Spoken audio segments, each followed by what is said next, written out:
c'était le lendemain du Code Orange. Quand je suis arrivé le matin, j'ai eu une première grosse vague. Elle faisait 4 mètres, 5 mètres. Et il y avait moi et Mathieu dedans le spot, bien à l'intérieur. Et quand je suis arrivé, bien, genre, même pas 30 secondes, la vague est arrivée. Waouh, déjà une grosse vague. Le jour d'avant, j'étais bien chaud. J'ai eu de grosses vagues, je n'ai même pas bouffé. Ben, le lendemain, je suis revenu encore plus confiant.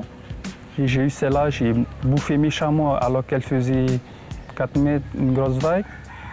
Et j'ai continué comme ça dans l'après-midi jusqu'à 3 heures. Et c'était une moyenne vague qui faisait peut-être 2,5 m, 3 mètres.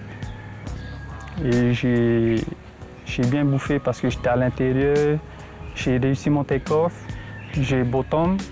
Et j'ai vu que la vague, j'étais trop deep. Toute la vague a fermé. Après, il y a eu le fond mort qui m'a fait genre comme un backflip. Après, elle m'a repris, elle m'a ramené sur le récif en bas. Poum.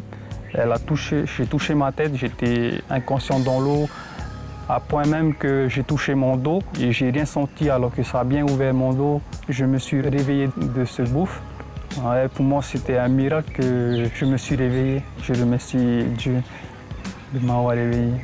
On voulait peut-être aussi faire le show au spot et voilà, c'était mon erreur. On sait que c'est la plus belle vague, la plus aussi dangereuse.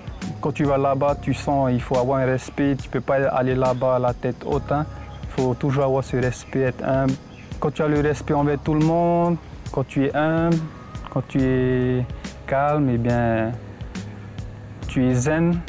Tu peux aller tranquille au spot. Tu choisis bien tes vagues, ne prends pas n'importe laquelle. Et c'est là que tu pourras t'améliorer aussi quand tu as ce feeling-là en toi.